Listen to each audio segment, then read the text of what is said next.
FODMAP foods. What are they and why should you care? Well, unfortunately, a lot of us have digestive health issues, discomfort and pain as it relates to food. And for some of us, FODMAP foods can be foods that contribute to that discomfort. Welcome to my channel. I'm Holly of Renewal Fitness and Nutrition Coaching. I'm a registered dietitian, and in this video, I'm going to teach you about what FODMAPs are, why you should care, and what to do about them. So what are FODMAPs? FODMAP is an acronym that stands for fermentable oligosaccharides, disaccharides, monosaccharides, and polyols. Basically, it's a bunch of long words that are types of carbohydrates that our bodies do not digest well. We don't have the enzymes to break these down, and so what happens with some of these foods is that they either get fermented in the gut by bacteria, which can cause gas and bloating, or they also draw water into the intestine, and this can lead to some of those same problems as well as things like diarrhea for some people. The tricky part about FODMAPs is that they aren't a food that just falls into one type of category, so it's very hard to identify where these are found. It's a pretty extensive list of these foods, so I can't just provide them all in one video. But to give you an idea of what some of these foods are, so you have an idea of what to look out for, first of all, there's a group called high fructans and galacto-oligosaccharides. Within this group, foods like ripe banana, dried fruit, watermelon, garlic, onion, wheat, black beans, cashews, chai tea, coconut milk. These are all foods that fall into that category. That's not an extensive list, but that just gives you an idea of some of those foods. Another category is high lactose. This group contains dairy products like cow's milk, buttermilk, cottage cheese, ricotta, cream cheese, ice cream, sour cream, yogurt, and then you have high excess fructose. And what this means is that in this food, there is more fructose than there is glucose. These are two types of sugars, and they become problematic when you have more fructose than you have glucose. This group includes cherries, mango, pear, artichokes, asparagus, honey, and then you have the high polyols group. This group includes things like apple, mushrooms, peas, cauliflower, and some sugar alcohols like sorbitol, mannitol, and xylitol, which are often found in sugar-free products. Some really great resources where you can look these foods up are FODMAPfriendly.com and Monash University, who does a lot of study on FODMAPs and the low FODMAP diet. Both of these also have apps that you can download on your phone, and these allow you to search certain foods and find out how much of a certain food is high in FODMAPs. And there's usually a barrier where within a certain limit, you might be able to eat that food without any problem, but after you cross that limit, it becomes problematic for your digestion. Again, this is part of what makes FODMAPs a bit confusing, is because sometimes in low amounts, they're not problematic, but in high amounts, they are. Additionally, most people will only have trouble digesting some FODMAPs. They probably won't be sensitive to all of them. So why should you care about these foods? Well, if you're one of those people that has a lot of digestive upset, you have maybe unexplained things like bloating or gas or nausea or irregular bowel movements, these foods could be causing some of your problems depending on your health situation. And it's possible by temporarily reducing and eliminating them and giving your body a break and then reintroducing them that you may find relief from some of that frustrating digestive upset. How do you know if you would benefit from a low FODMAP diet? Well, typically this is the diet that is used for people who have irritable bowel syndrome or IBS and is often used for a condition called SIBO or small intestinal bacterial overgrowth.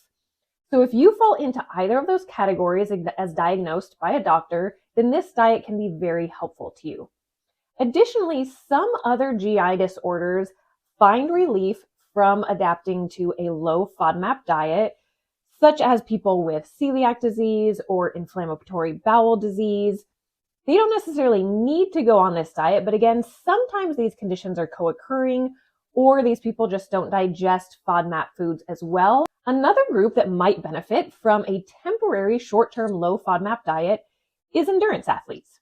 So a lot of people like runners or triathletes doing long distance, high intensity running that can be very stressful on the gut, and it reduces the ability to digest food and it slows down digestion. Athletes often experience very similar symptoms to people with IBS. And so some newer research is finding that a short-term low FODMAP diet can help to alleviate symptoms that are exercise induced. And if you fall into this category, I'm very happy to let you know that in the near future, I will have a really great resource available to endurance runners to help reduce GI symptoms by utilizing a very specific short-term reduction in low FODMAPs. So keep an eye out for that. So then, what is a low FODMAP diet and how do you go about it? Well, again, it's a little bit trickier with FODMAPs than it is with many other types of diet, because the FODMAP diet is not intended to be a long-term diet. So typically what you do is you will eliminate all FODMAPs for anywhere from about 6 to 8 weeks to give your body a break to kind of get you to a place of baseline where you feel good. Additionally, you can take a more gentle approach where you just take out certain food groups at a time to make it a little bit more manageable for different lifestyles that maybe can't take all foods out at once, or people who have higher health risks and need to keep more nutrients in their diet.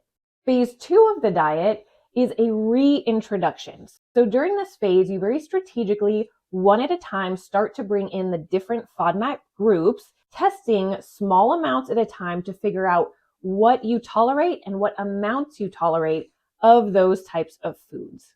This does have to be done very strategically and is best done with the help of a registered dietitian nutritionist so that you are able to clearly identify which foods are triggers for you and which ones you can bring back into your diet without having any problems, and so that you figure out what the right amount is for you to eat.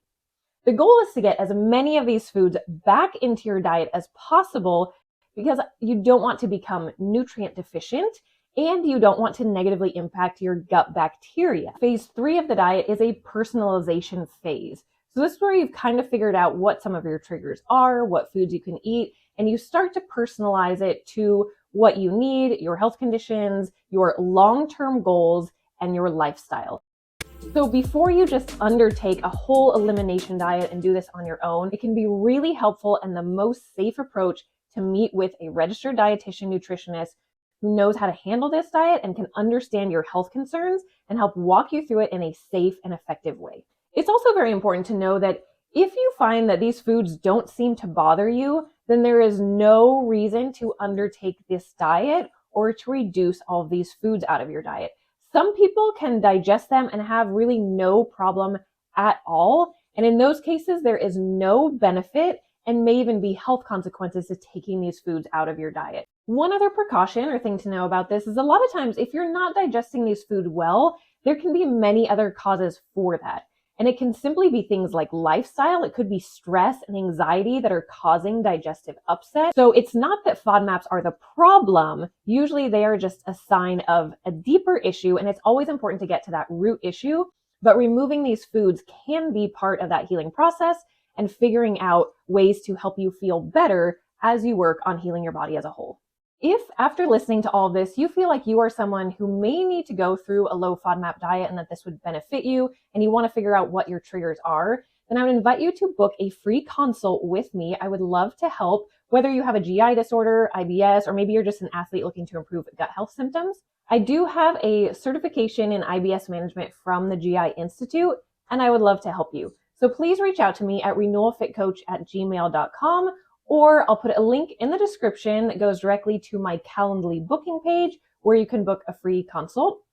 All right, just a quick interruption to this video before it ends. Since recording this video, I've actually released a 4-week low FODMAP meal plan, and it is on my website for purchase. It includes 4 weeks of meals, recipes, snacks, meal prepping tips, and a how-to guide on how to implement this diet. Go to renewalfitcoach.com. I'll put the link down below. You want to go to the shop meal plans page. That's where you can find it for immediate download to start using right away. I hope this video was helpful to you. If it was, please give it a like and subscribe so you don't miss any future videos. And until the next video, blessings on your health and fitness journeys.